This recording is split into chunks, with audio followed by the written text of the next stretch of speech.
All right, we will get going. Welcome to the second meeting of the Center for the Science of Moral Understanding Summer Seminar, where if you missed the first meeting, it's all good. The first hour is a talk by a leader in the field in the science of moral understanding, and then afterwards, for folks who are signed up, there is the seminar. So today the seminar will involve an actual lecture by Frank Kachanoff, who is a postdoc at the center and used to be Nour's postdoc. So lots of connections with Nour this class. And then afterwards, you'll break into your groups of TAs and start thinking about research questions. So today, it's my pleasure to introduce Nour Kteily to talk to us about his research. Nour is an associate professor at Northwestern's Kellogg School of Management, and was just looking, I was telling Nour, I was looking at his blurb just in his bio, and he's won so many awards that I can't tell you all of them, otherwise we'll run out of time, including some awards that he's won twice, which, you know, I think speaks for itself that he's so amazing that they just like can't stop giving him awards. Nour does really innovative work looking at the roots and drivers of intergroup conflict and how to resolve that conflict. And his work is also really practically important, not only scientifically innovative as it seeks to kind of really cure real world divides. So really excited to have him here today. He has told me that he can't read the chat and talk at once, which is a little disappointing, but is happy for you to jump in with questions, maybe a hand raise as you go.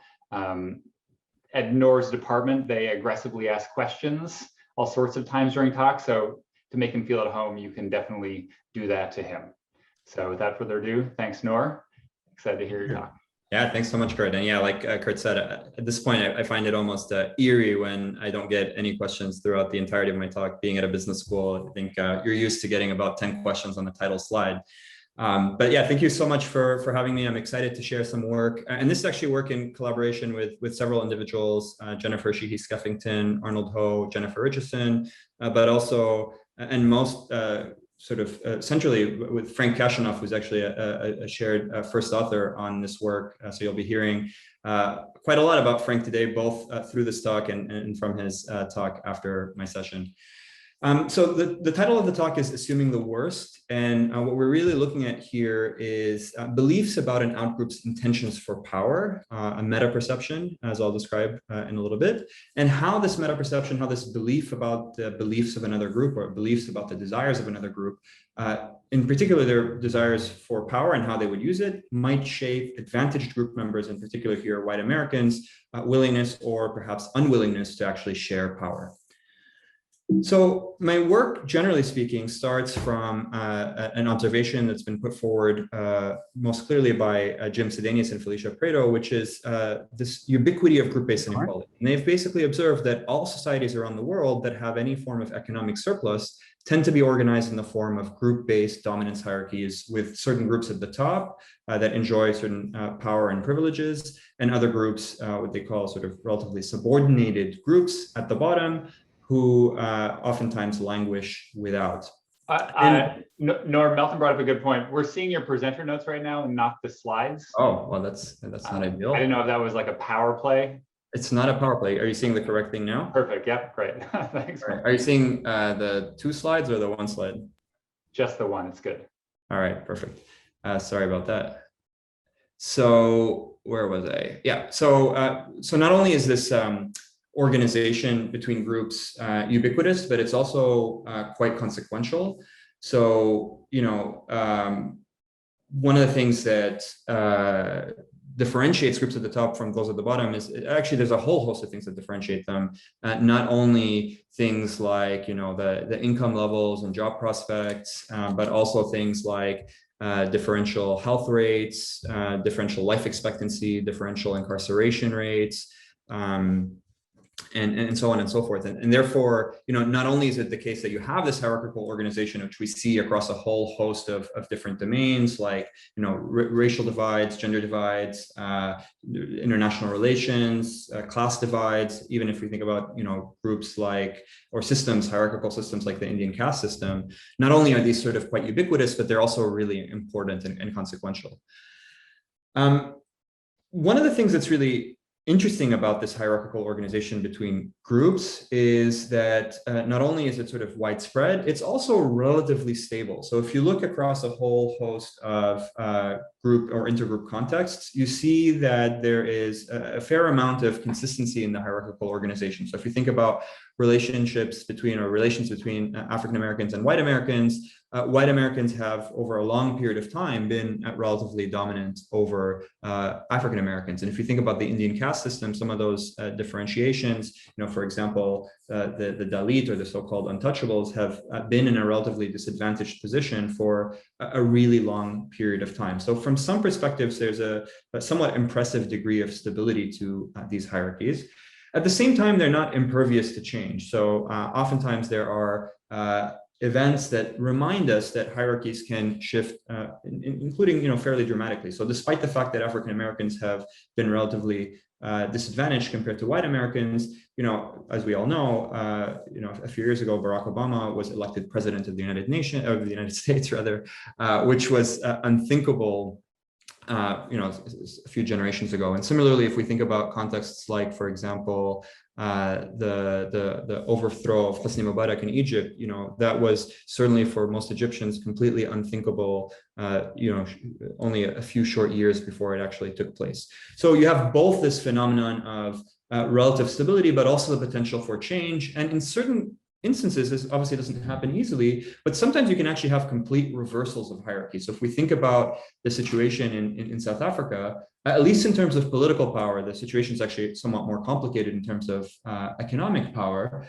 But in terms of political power, you had Nelson Mandela going from being in jail to being president of the country, right? And Black South Africans in general, having been for a long time disenfranchised, actually gained a decent amount of political control over the government in South Africa, despite, as I mentioned, continuing to languish in certain respects on the economic front.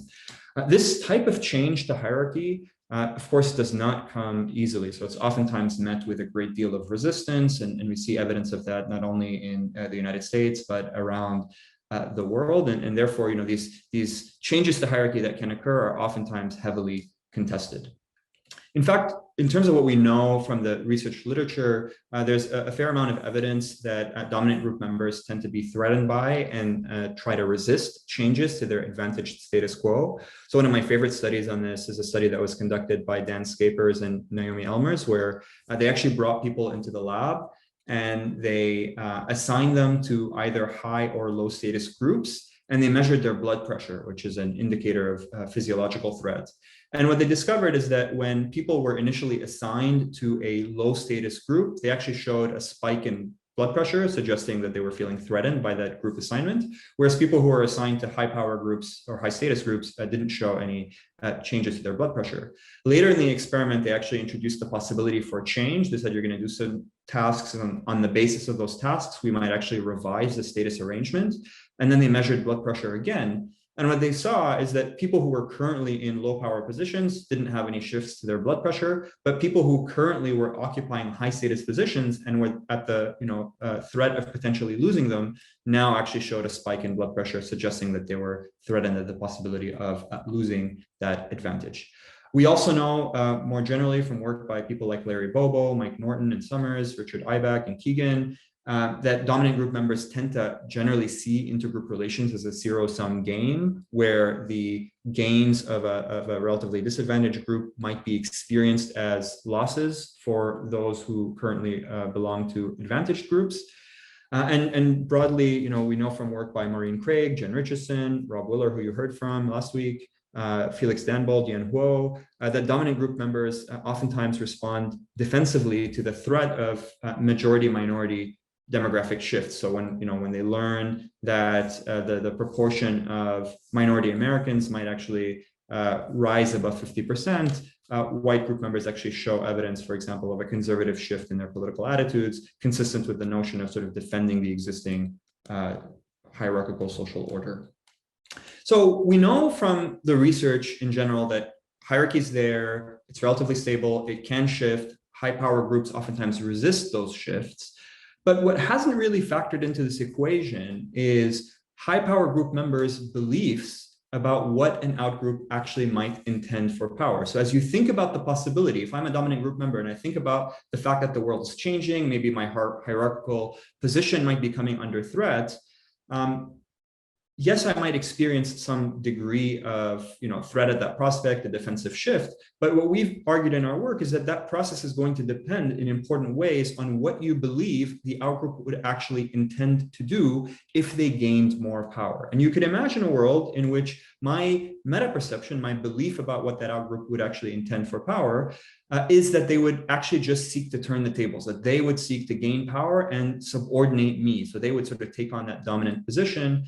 And that's sort of one state of the world. But you might also imagine, let's say if I'm white American, that if Black Americans got power, that what Black Americans would really want to do is not to dominate and subjugate whites, but rather to create a system of social equality for all groups in which I might not actually have my group be subordinated.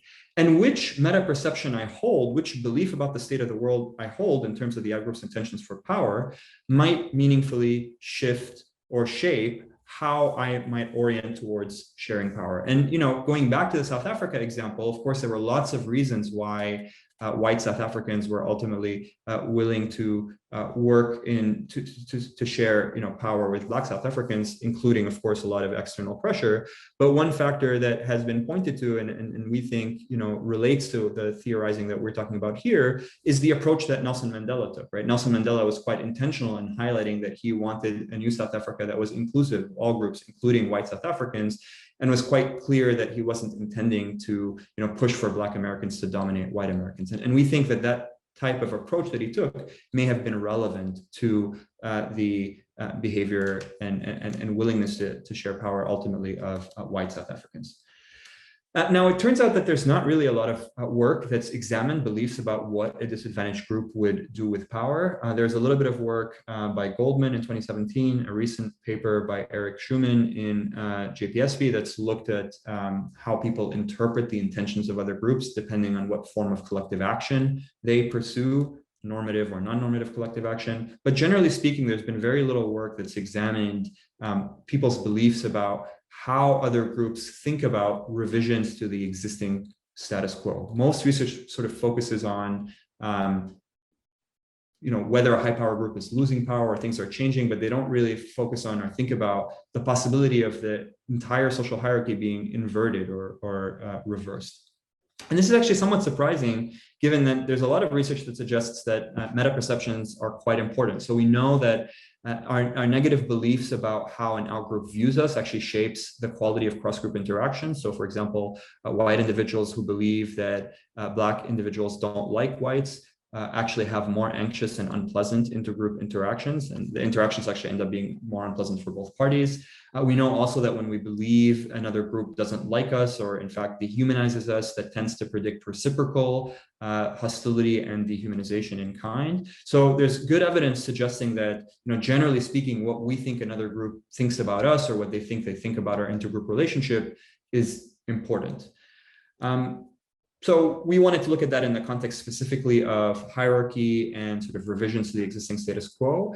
It's also worth noting that there's no evidence that really looks at what disadvantaged group members actually say they would want if they had power, right? So most of the times, there's been some interest in thinking about attitudes towards collective action among disadvantaged group members, but there's not really much evidence about what disadvantaged group members would actually want to do if they had more control, or in fact, even if they had, potentially absolute control.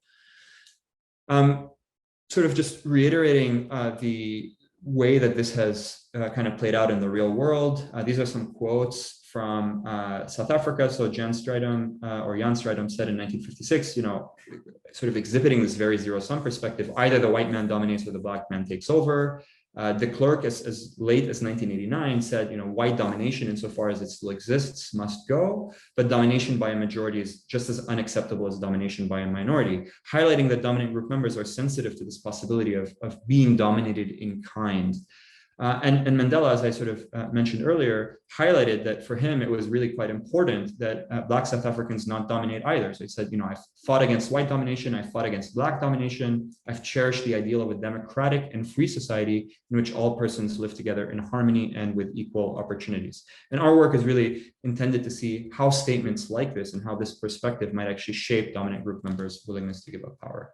More recently, some of you might recall controversy over tweets by Terry Crews, a Black American, who was sort of pushing back a little bit on the Black Lives Matter movement, or at least saying things like, we must ensure that Black Lives Matter doesn't morph into Black Lives Better, that defeating white supremacy without white people creates Black supremacy, and equality is the truth.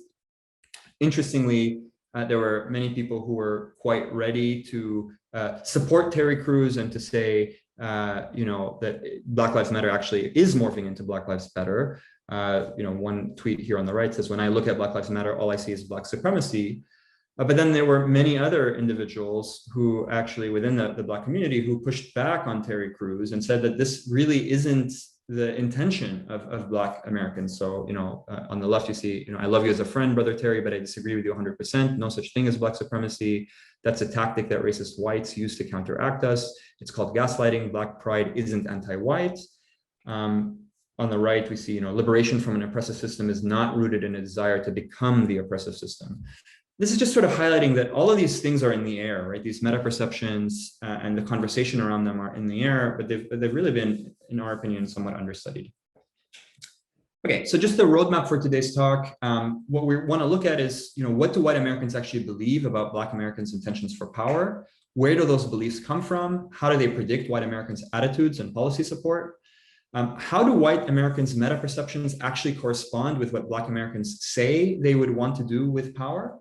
And if we actually go back and provide white Americans with information about what Black Americans actually say, will that shape white Americans' willingness to actually empower Black Americans? So I'm going to try to go through about five studies. Many of them are quite similar in design, so I won't go through them in great depth. But the goal here is we're going to have several correlational studies with white Americans that examine their meta-perceptions, their perceptions about Black Americans' willingness to dominate or desire to dominate, including a sample that's a stratified probability sample of Americans, where we oversampled Trump supporters who identified as alt-righters. We're also going to collect data in study 3B from Black Americans from a Qualtrics panel survey that's relatively representative of the United States in terms of quota-based matching.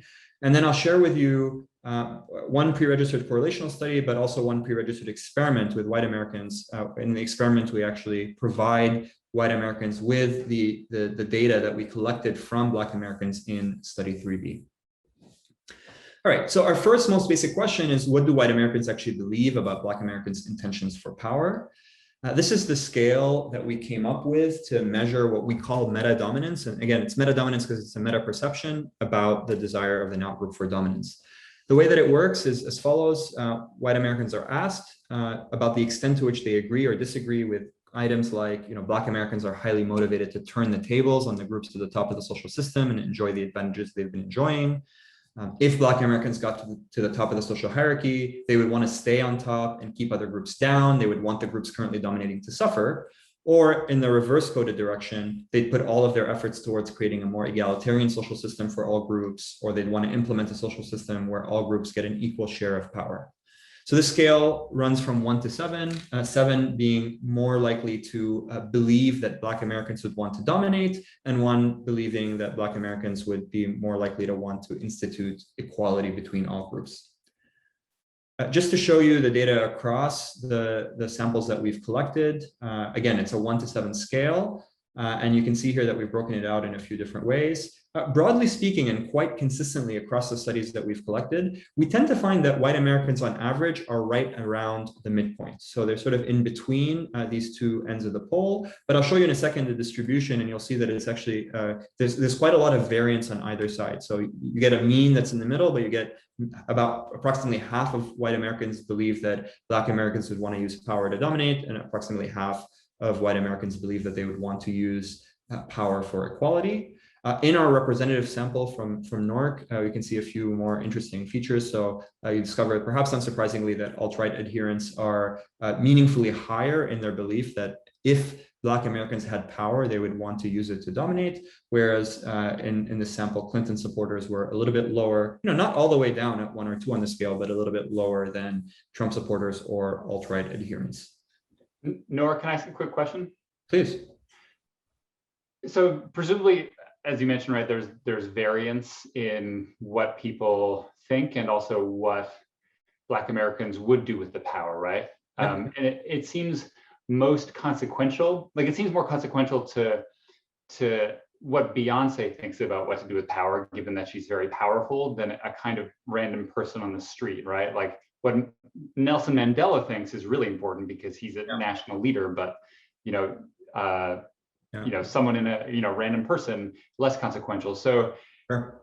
I don't know if you look at that, because perceptions of anyways. Yeah, we haven't looked, it's a great point. We haven't looked at that precisely. Let me just show you the variation so you can kind of see this as we talk about this question. It's a great point. I mean, the way the question is asked about Black Americans on average. What you're picking up on, and what might be going on in some of these individuals' minds, is that people are calling to mind different prototypical Black Americans, or they may have a different prototype of Black Americans, right? So the people who are believing that they want to use power to dominate may be calling to mind particular Black individuals, whether publicly salient or not, that they recall, remember, believe are representative of the whole. So that might be part of what's going on. The questions are posed towards the average. I could certainly imagine situations in the real world where those might be disentangleable, right? So you might have a certain view of the average, but there may be particular individuals in power that are saying things that are aligned with one aspect or the other. I mean, you used Beyonce as an example. Presumably at the time, what Barack Obama would have said about this question would be more meaningful than the average Joe, so to speak. We haven't really delved into that in too much depth, but it's an interesting point. It's an interesting question. All right, so just briefly, where do these perceptions potentially come from? And you'll see that, to some extent, we think that some of these perceptions may be motivated. And to go back to what you were asking, Kurt, it may be even a motivated process, which individuals you call to mind as you're answering a question like this. But we started by looking at certain basic demographics. And this is mega analyzing across all of the data we've collected with white Americans. And just to sort of show you, the demographic predictors aren't hugely correlated with this variable, but we do find that women are a little bit more likely to think that female white Americans are a little bit more likely to think that Black Americans would use power for equality. And more educated whites are also a little bit more likely to believe that Black Americans would use power for equality rather than for dominance. But where we really thought that the action would play out was more with these types of variables. So we expected that variables like white identification, so the more strongly individuals identified with other whites, that might be related to threat sensitivity on behalf of the group in general. And therefore, whites who are strongly identified might be more likely to believe that Black individuals would use power to dominate whites. We also believe that individuals who are high on variables like social dominance orientation, people who naturally believe that it's a good thing for some groups to be on top and other groups to be on the bottom, might believe that, for that reason, because that's sort of a natural order of the world, any group that had power would necessarily structure the world that way. And for similar reasons, individuals who have a competitive worldview, who believe that, it's a dog-eat-dog world and you have to be ruthless sometimes, might be projecting a little bit, right? If I have a competitive worldview, it's exactly what I would do. I think it's a dog-eat-dog world and I have to be ruthless. And therefore, if any other group had power, they would necessarily or likely be ruthless as well. So we expected these three variables at least to be relevant to predicting meta-dominance or associated with meta-dominance perceptions. And this is again across 4 of our studies. I'm starting with study 4 because that's where we had pre-registered this particular prediction. And what you see here are regression tables. So you'll see the 0-order correlation between each of SDO, ethnic ID, competitive worldview, and meta-dominance. But you'll also see unstandardized beta coefficients from a regression in which all of these were, in which meta-dominance was regressed on all 3 of these at the same time. And what you find is that both in 0-order terms and in the multiple regression, all of SDO, ethnic ID, and competitive worldview seem to be uniquely associated with meta-dominance perceptions.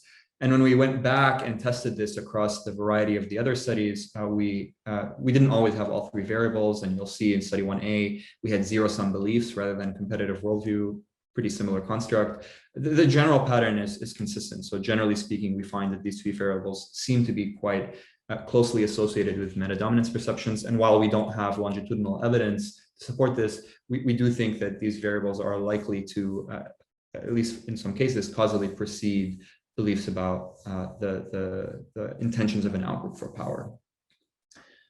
Our next sort of big picture question is, how do whites' beliefs about Blacks' intentions for power predict their hierarchy-related attitudes and policy support? So we did. Nour, you got a question from Anne. Oh, yes, please. Hi, just wondering, did you guys consider looking at right-wing authoritarianism as a variable that might predict? And if so, why didn't you include it? We did at some point look at right-wing authoritarianism, and it was correlated. The reason why we ultimately dropped it is because on theoretical grounds, it wasn't quite as obvious for us as it was for the other variables why it was associated. So we thought it might be just picking up on general conservatism. But like it's easier for me to think about why attitudes about hierarchy would be related to beliefs about why another group would or wouldn't dominate. It's harder to think about why authoritarianism per se would be conceptually related to, or particularly important to thinking about whether another group would dominate, except insofar as it's associated with right-wing attitudes generally. And people, on the political right tend to be more supportive of maintaining the existing status quo, and therefore might be more motivated to perceive that another group would want to do a nasty thing. Does that make sense? Yeah, totally. Thank you for explaining. Yeah. No, Nour, how much do you think this is driven by egocentrism, right? Like if I just think it's a dog-eat-dog world, I think everyone thinks that. Do you think it's like I'm projecting, or is it instead like a theory about other races or Black Americans in particular? It's hard to say for sure. We definitely think that when it comes to competitive worldview in particular, it's likely to be projection. I think it's less likely. So the white identification one, it's harder to explain in projection terms, right? But in the case of competitive worldview, I think the most natural explanation to us is that what's likely going on is that, people who have a competitive worldview, like that's what they would do, that's what they believe is appropriate, and therefore in a sort of cold way. I mean, when I say cold, I just mean like they may not even necessarily hold it against the group so much. It's just sort of what they think is the natural state of affairs, and they just don't want that to happen. So when you say theory, are you saying something that's inconsistent or different from what I just described? No, that's great. Okay. All right, so we next wanted to look at basically how does variation in this perception or meta-perception predict support for policies that might help to empower Black Americans. In the process of doing that, we wanted to control for constructs like, anti-Black prejudice. Like, is this just, we don't want to reinvent the wheel. If all we're doing is capturing like, I don't like Black people, then, there may not be that much additional utility to this meta-dominance construct. We also wanted to differentiate from simply thinking that, Black people so happen to prefer or like other Black people more. So we're thinking about this clearly related, right? Perception of Black in-group favoritism is obviously going to be related to beliefs about what Black Americans would do with power. However, our variable is a little bit more structural in nature, right? We're really thinking about how a group would choose to structure society, not just do they happen to like members of their own group more than other groups. In terms of outcome variables, we're looking at things like opposition to Black Lives Matter, support for affirmative action. So those are sort of variables that would help to empower the outgroup, but also variables that are more in-group focused. So how much do you want to support collective action on behalf of the in-group in order to protect their standing, right? So whites should lobby to repeal laws that give minorities an advantage at the expense of whites. So, both directly about lifting up other groups, but also variables related to the in-group sort of defending its interests at the top of the hierarchy. Related to that, we also looked at, the specific desire to want to maintain white dominance. Again, this will be sort of consistent across a number of the next slides. I'm going to show you a regression table here. You have meta-dominance at the top. The DVs are on the columns. And I'm showing you the regression coefficients for the control variables, which are there in gray. When you see green highlights, that'll mean that the variable meta-dominance is uniquely associated with the DVs in question. And what you can actually see here is that across the board, although variables like perceived Black in-group favoritism and anti-Black prejudice were themselves uniquely related, across the board, the more white Americans believed that Black Americans would seek to use power for dominance as opposed to equality, the less they supported affirmative action, the more opposed they were to Black Lives Matter, the more they supported collective action on behalf of their own group and to maintain its position, and the more they desired to maintain white dominance. Just to give you a sense of the raw distributions, this is what one of those variables, opposition to Black Lives Matter, looked like in this sample. You might imagine I've told you a little bit about what we predict to be the sort of causal antecedents of meta-dominance, as well as the potential outcome variables like opposition to Black Lives Matter. We didn't want to push too much of a causal story since our data are correlational, but we just wanted to make the point here that if you do structure the data set as such in the study, you do in fact find that there are significant indirect effects from SDO and ethnic ID to opposition to Black Lives Matter that operate uniquely through perceptions of Black Americans' desire to dominate.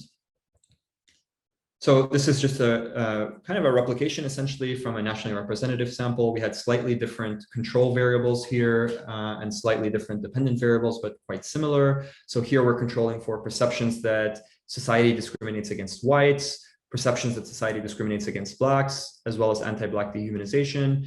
Again, we're trying to capture here something distinct from just thinking that, I dehumanize Black people or, believing that whites are being discriminated against. And I'm just, when I say that Blacks would dominate, that's just a manifestation of my more basic belief that, society is racist against whites.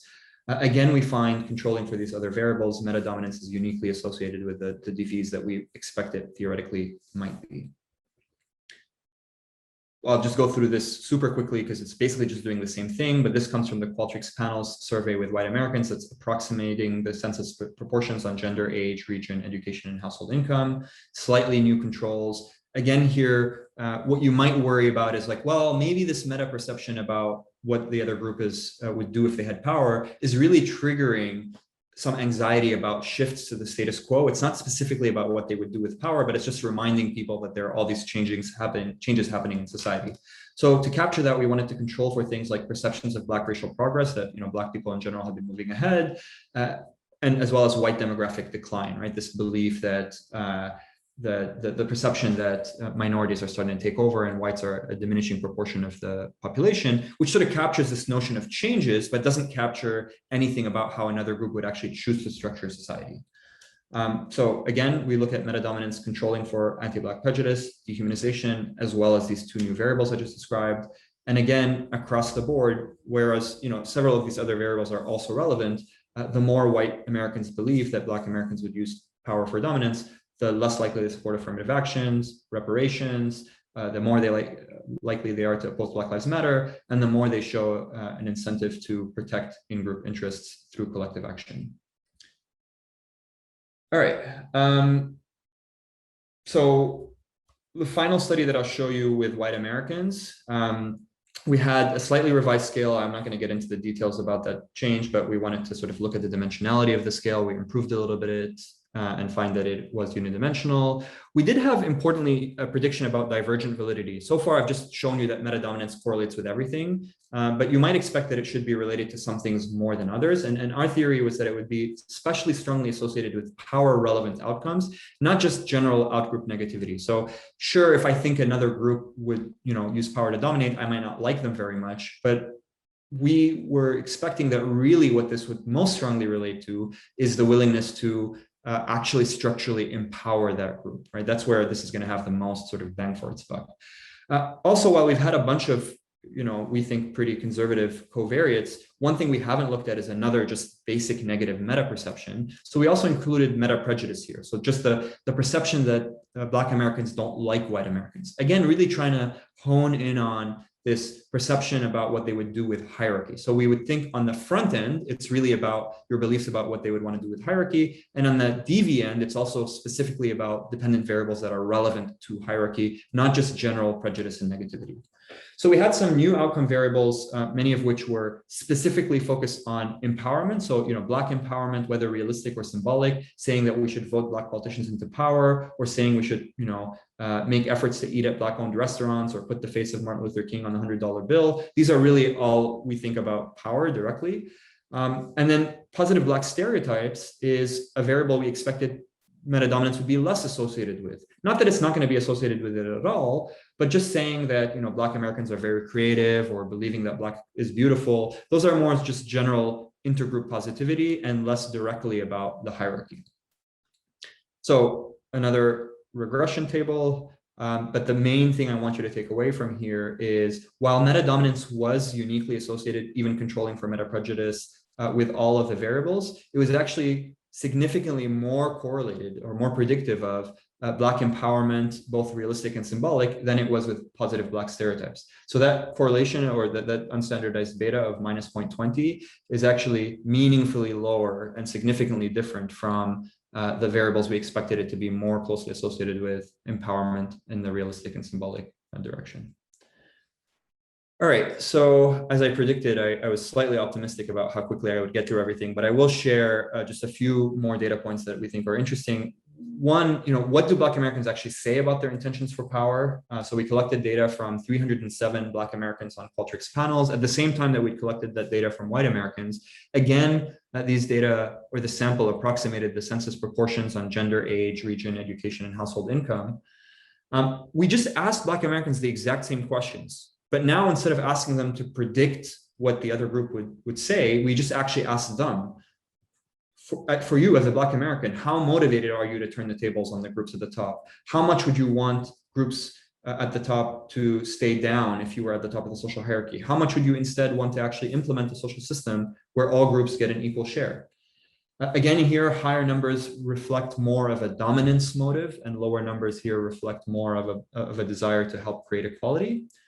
And what we find is that Black Americans' actual dominance motives are meaningfully lower than what white Americans believe them to be on average. So Black Americans are actually closer to the end of the poll that says that they would want to use power for equality, whereas whites actually believe about a whole mean point higher that Blacks would, be more likely to use power for dominance. Or rather, I should say, white Americans are at the midpoint, Black Americans are a scale point towards the we'd use power for equality.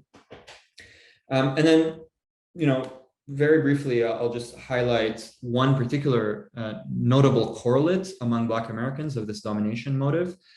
A lot of people think that those Black Americans who support Black Lives Matter are especially likely to want to dominate whites. It's actually the reverse. So those Black Americans who are the most supportive of Black Lives Matter are actually the most likely to say that they would want to use power for equality, not dominance. And interestingly, there's no evidence that Black Americans who are more strongly identified with being Black are more likely to want to dominate or anything of that nature. So we thought that was interesting. So given that there's this discrepancy between what white Americans believe about what Black Americans would want to do with power and what Black Americans at least say they would want to do with power, our last question was really to think about, what would happen if we actually provided white Americans with information on Black Americans' actual intentions for power? Would that actually help to shape their willingness to empower Black Americans? Would white Americans, having learned that Black Americans want to, use power for equality a little bit more than they believed, be actually more willing to help empower Black Americans? So that's what we did in study 5. And there's, really interesting research recently, including coming out of Kurt's lab, highlighting that, sometimes providing a narrative is a little bit more predictive of attitude change than simply providing information, as we did here. But, it's still the case that helping provide corrective information can sometimes help shift racial attitudes. So we conducted a pre-registered experimental test of meta-inversion, or I should say actually here, meta-dominance perceptions on white Americans' willingness to empower Black Americans. We collected data from about 2,080 white Americans, roughly split between Democrats and Republicans, a little more Democrats than Republicans, about 40 years old and slightly more female than male. We had two conditions. One, an empty control condition where we didn't tell white Americans anything about what Black Americans would want to do with power. And a second condition where we told them that Black Americans would want to use power for equality using the exact same data that we had actually collected from Black Americans. So these were real data. We weren't making anything up. We gave them the answers on the questions that Black Americans actually answered.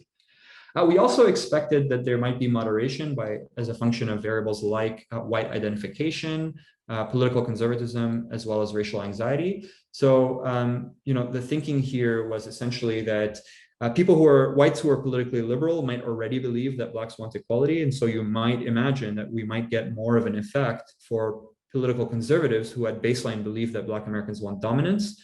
And therefore, maybe the intervention would have a little bit more of an effect there. To be perfectly upfront, we could also have imagined the reverse might be true. You could also imagine that political conservatives might be closed-minded to such information and political liberals might be a little bit more open to it. But we thought that either way, it was plausible that variables like political conservatism would be relevant. Similarly, racial anxiety, that the more racially anxious you are, the more information that suggests that Blacks want equality might be comforting, right? And might help increase your proclivity to share power. Our experimental manipulation was as follows. Again, it was pretty basic. We just told them exactly what we did. We told them that we recruited a representative sample of about 300 Black Americans. We told them what we had asked. We gave them examples of the survey questions. And then we told them that we were going to share with them some of the results. So what that looked like is as follows. We told them, when asked if they would want to use power to create more equality for all groups, the average response of Black Americans was 5.44 out of 7, indicating clear agreement. And when asked if they would want to use power to take advantage and dominate other groups, the average response was 2.56 out of 7, indicating clear disagreement. Thus, the data clearly indicated that Black Americans want equality for all groups, not dominance for their own. First, just a manipulation check. We did indeed find in a separate pretest that white Americans who were exposed to this manipulation became more likely to believe that Black Americans wanted equality than those in the control condition. Next, going to the data from our actual sample of about 2,000 or so white Americans, we actually had an interesting finding in this study. So if we took the sample as a whole, we actually found only a marginal difference and a very small effect, suggesting that those in the Blacks want equality condition would be more supportive of empowering Black Americans. And this was variables like we should hire more Blacks, we should make sure that there are more Black anchors on television, supporting policies like affirmative action.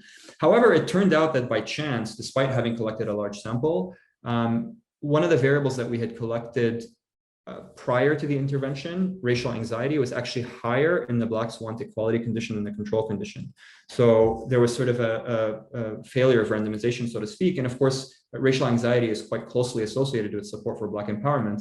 So when we looked at the analysis controlling for that pre-treatment difference, you actually find that that difference becomes quite highly significant. The effect is still small, but the effect is quite robust once we control for that pre-treatment difference on racial anxiety.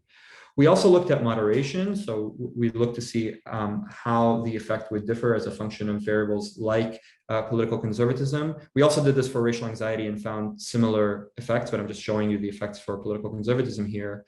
And what we find here is that for liberals who were already quite bought into Black empowerment, there was no effect of our intervention. But interestingly, for political conservatives who are, at baseline, the least supportive of Black empowerment, and perhaps the group that we might most want to nudge in support of helping lift the relatively disadvantaged group, we actually find a statistically significant and robust effect. And actually, this is true whether or not you control for that pre-treatment difference on racial anxiety. Interestingly, there's a question from Tristan. Yeah, please. Yeah, I'm just curious. So how consistent were these effects for each outcome type? I don't know if you looked at that, but it seems like beliefs about Black people's intentions with power would also, and so your adversement to giving them power would probably depend on whether the specific policy or program that you're talking about, if you believe that would actually enable them to enact those intentions. So it seems that like it might be a little bit dependent on the outcome. I'm interested if you looked at that. Yeah, that's a great question. So we had two dependent variables in this study. I was about to show the second. So we only had the Black empowerment scale and then white collective action. So within your question, I think suggests that even within the Black empowerment scale, there might be certain differences, right? So like it might be different to say, you know, we should make sure that a Black person is president of the country versus we should make sure that, you know, Black people get hired a little bit more at Amazon, let's say, right? We don't have that level of, I think we weren't as attentive to that particular distinction as perhaps we should have been. So I share your intuition that the more you make the item about empowerment that provides the potential to structure society, the more it should matter what you believe they would do with power. But our instrument is a little blunter, and it's more about just generally sort of lifting the social standing of the group. However, I will say that, you know, they were not just kind of low-key outcomes, right? This is really, you know, you could have imagined something that was more, what's the word that I'm looking for here, but more kind of window dressing, right? Where you're just kind of like, yeah, we should be nicer to Black people. Like it wasn't that, it was really about structurally increasing their standing in society, which we would expect would put them on average in more of a position to shape power dynamics. But certainly there may still be additional variation beyond that we weren't able to capture in this study. Is that helpful? Yeah, thank you. Yeah. So somewhat related to that point, an additional prediction, it's again, for full transparency, it's not the one that we necessarily went in with, but one way that we've, I guess, made sense of our findings, you might reasonably predict that information about what Black people would want to do with power would be more likely to shape how much you would want to give Black people power than it would with respect to your own desire to engage in collective action on behalf of your group, right? So it's sort of a meta perception about that group shaping an outcome variable related to that group. There may be a little bit of a tighter linkage. So we find a significant effect of our intervention on the empowerment of Black individuals. We actually don't find any effect on white Americans' support for white collective action. So it doesn't seem to be changing how much they want to engage in collective action on behalf of their group, but it does seem to be changing how much they are willing to help empower the outgroup. Again, our sort of post hoc reasoning of this has to do with the fact that there's sort of more of a linkage between what you think the other group wants to do and what you're willing to give them, as opposed to how much you want to coalesce with your group members. Although, you know, I will note that in our regressions, we did still find that meta-dominance did predict support for white collective action. So, you know, this is a little bit of post hoc reasoning.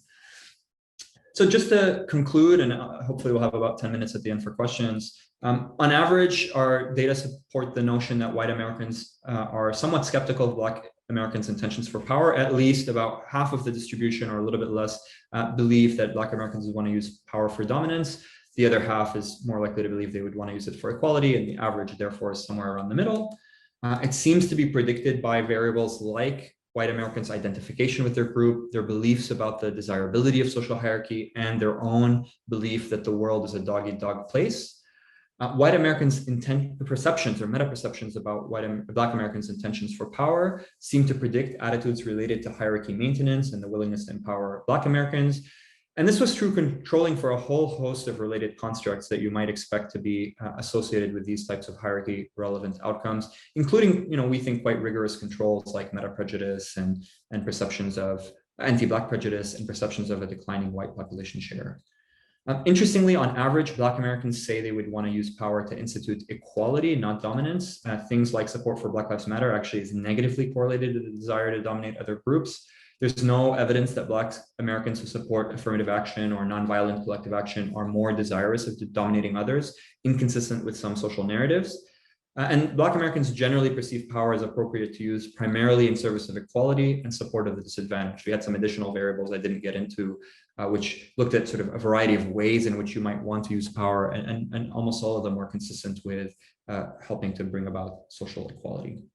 And finally, providing white Americans with Black Americans actual responses slightly seems to slightly increase willingness to empower Black Americans, especially among conservatives who are most resistant at baseline. Our future directions, we want to examine whites' beliefs about intentions of other minority groups beyond Black Americans. We're interested to look at intra-minority beliefs. So I think it would be interesting to learn, for example, what do Hispanic Americans believe about Black Americans' desires for power? It'd be nice to establish generalizability to other contexts. So we imagine, for example, the Israeli-Palestinian context, these same types of attitudes might be relevant, right? So, what would Palestinians want to do with power?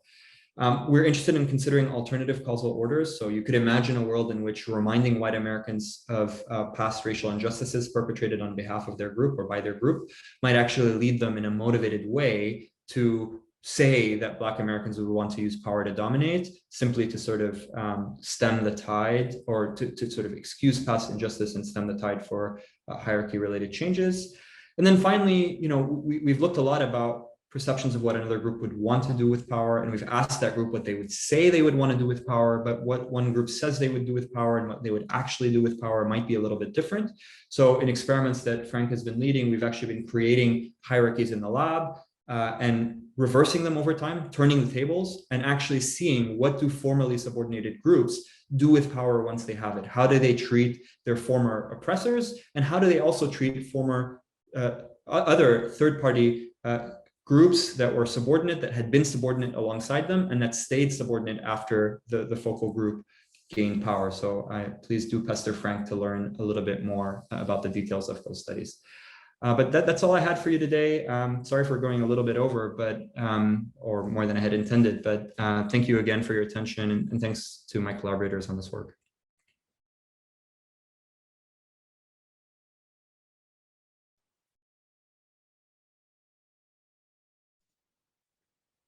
Thanks, Nour. I'm guessing some questions will come up, but in the meantime, I wonder what you think about the distinction between one person's equality is another person's dominance. So thinking of cases of South Africa, right? So there's lots of white farmers who have a ton of land, much more economic status and power than Black South Africans, but initiatives to redistribute the land to Black South Africans to create equality is seen as an act of domination by those particular farmers, especially when they're paired with some, right, the white farmer murders, even though there's not many, it's still very visible. So what do you think about that disconnect?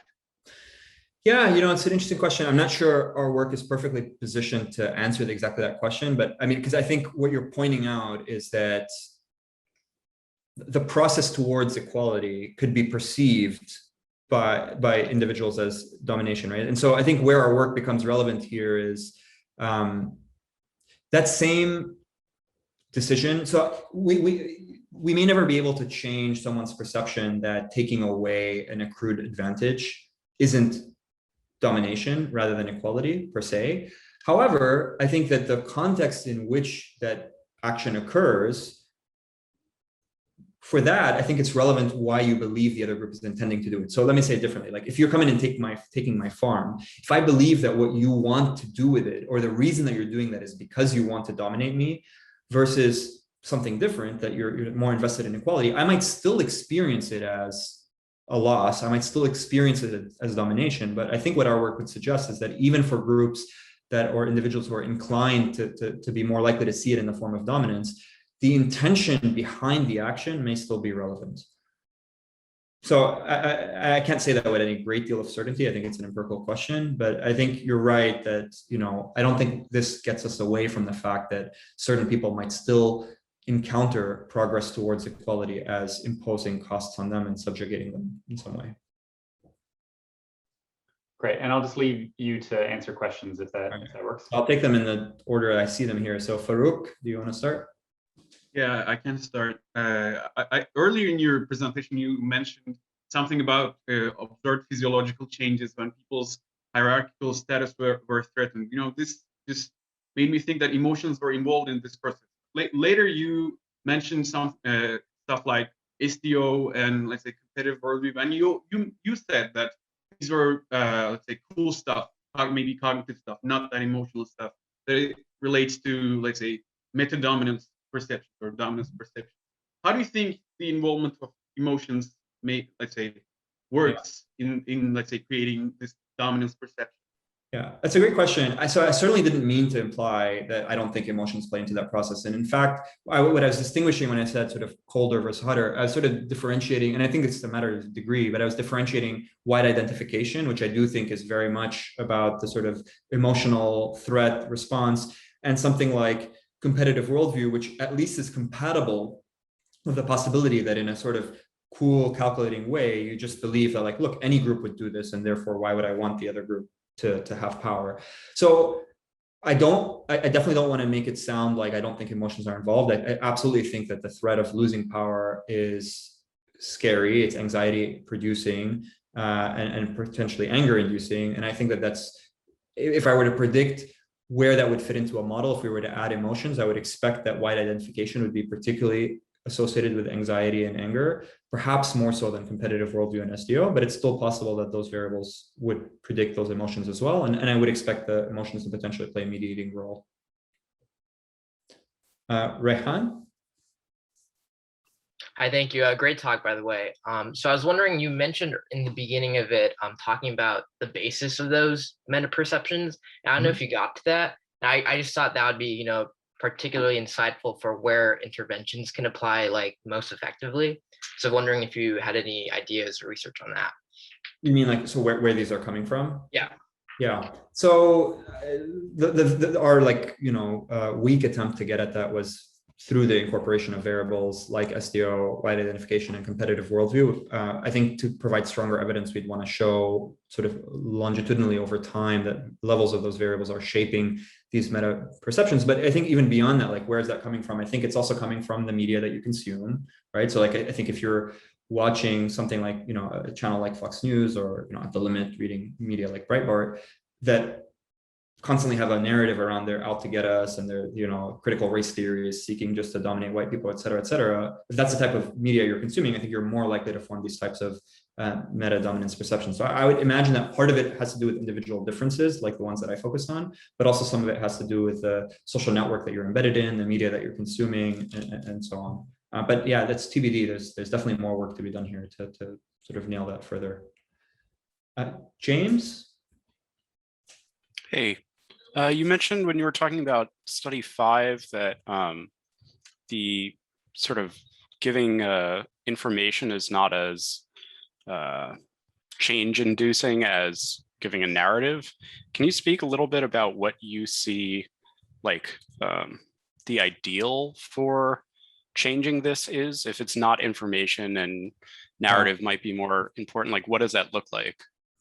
Yeah, that's a great question. I mean, I should say I said that maybe a little more flippantly than I intended to. I wouldn't say that in all situations narrative is better than information, but I think there's been a number of recent research papers that I think have highlighted the power of narrative. So I should have said it more affirmatively in support of narrative than necessarily to say that information isn't helpful. I think, in our studies, and Frank, correct me if I'm sort of missing something here, we did try, there was an earlier experiment that we removed partly because people were sort of concerned about confounds. We had sort of paired information with a narrative. So we had sort of information from people quoted at a protest where they talked about, things like, white people think that Black people want to dominate. That couldn't be further from the truth. All we want is equality. And then we also presented the statistics. But then I think the concern was like, perhaps what we're doing here is we're sort of providing information about, I forget exactly what the critique was, but I think it was about, you're doing something beyond just providing information about their desire to dominate. You're also giving some window and insight into their thinking or what have you. And so we sort of stripped that away as we were trying to theoretically really narrow in on specifically the information about their desire to dominate and not the way that they express it or what have you. But I think from an applied perspective for the world, I think that the approach that we had taken is actually about the right one. I think you want to both provide some of the data, but also provide some of the color. I think, I imagine that, a media piece that focused on the experience of an individual Black American or a group of Black Americans that are really working through and talking about the perceptions that others have about their intentions in society and their actual intentions and where their intentions come from and what have you, I think would be very powerful to go aside or alongside the basic numbers. So Kurt, stop me if you want to move on. I know it's 2:00. Yeah, we started a couple minutes late, so I think Anne and Wen, just because they've had their hands up for a little bit, and then we'll wrap up after that. But only one question each. None of these, like, just 4 questions, and yeah. All right, sounds good. Anne, you want to take us away? Sure. So I know that, like, this is kind of similar to Kurt's question. I know the foundational research of a lot of this assumes the more zero-sum game mentality involving power, but do you think any of these studies could be adapted to look at leveling up expectations? Like, instead of dominance versus equality, you could add a third variable and look at, like, the likelihood that one would just prioritize issues that have historically been important for one group and, like, not necessarily be malicious against out groups once an in-group gets power. Sorry, I'm not sure I'm totally following the third condition. Can you describe it? Yeah, so, like, instead of the mentality that, like, one has power only at the expense of someone else's power, that one would get power and then systematically take away someone else's power. Mm-hmm. Would there be a third variable in this environment that would be valuable, in the sense that, like, one could look at what Black people would think regardless of just equality versus dominance, but maybe more positively just in-group work without the expense of out-group? I see. I mean, I would think that the equality condition doesn't embed within it necessarily the zero-sum nature. I mean, it does say if, Black Americans got to the top of the social hierarchy. So I guess in that regard, it does perhaps, trigger some potential replacement feelings. But on the other hand, it is quite clear when they say that they want equality, that they're sort of seeing themselves as level with all groups.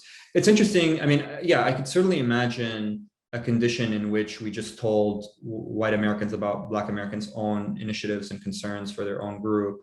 My concern with that is that it might feel a little softer insofar as it's not really addressing the concerns about the structure and I think groups are very sensitive to the relative position. So I think what's comforting about the equality condition is that you're already thinking that the world is, your group's position is shifting and maybe other groups are catching up. So knowing that information about what they would want to do if that happened, I think is uniquely comforting. So I think there's certainly information we could provide about what Black Americans are invested in and initiatives that they would like to take that would be, I'm sure, received well by white Americans. I'm not 100% sure whether it would necessarily increase their desire to share power. Gotcha. Okay, thank you so much. Yeah. When? I think you're still on mute. I think you're still on mute. Oh yeah, I was just gonna. No. Can you hear me now? Yeah, we can hear you now. Okay, great. Thank you so much. So thank you, Nour, for the fantastic talk. So I assume there are many ways to interpret minorities' intention, and many of the assumed intentions can be interpreted as aggressive. And some of them also fit the zero-sum game, like competing for resources to survive. Mm-hmm. So I really wonder, I'm so impressed by the effect size here, and I really wonder, like, how the assumed intention to dominate is different from the others, if you ever consider any of the other interpretations, and yeah, basically why the assumed intention to dominate is so special. Yeah, so I'm glad to hear that you're very impressed by the effect size. I think in the experiment, we were not particularly impressed by the effect size. I think in the regressions, it was coming out more clearly. I think these are hard perceptions, or rather, I should say, it's really hard to change people's desire to empower Black Americans, right? In general, we found this across a number of research projects.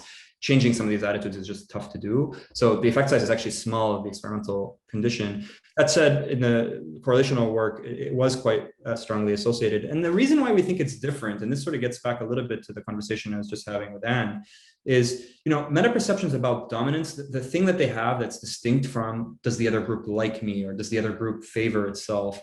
It's really fundamentally structural. It's really fundamentally about the social hierarchy. And I think that that's really important, because when we think about power relations, exactly because a lot of people have a mental model of it as being zero-sum, whether or not it ought to be, right? I think that they're often thinking, even when you hear, like, the alt-right came out with, they will not replace us, right? A lot of people are thinking in terms of a vertical hierarchy. And therefore, when you zoom in on meta perceptions about exactly what would happen under the scary scenario that another group would gain power, I think you get a lot of purchase beyond just do Black people like white people. You really get into the belly of the beast, as it were. And so that's why I think it sort of emerges beyond just like attitudes about demographic change, or how much do we like Black people, or how much do Black people like us. It's fundamentally a little bit more structural than those variables. I saw Frank was trying to sneak in, but I believe that he was past the bell. So I'll make sure to follow up with you, Frank, offline. Also, if you're here for the class, Frank can tell you his comment and his answer, and trash talk Nour while he's at it, because Nour won't be there, but you will be. But before that happens, I think we should all thank Nour again for an amazing talk. Yay. Thanks so much. Thank you. I appreciate all the excellent comments, and thank you for having me.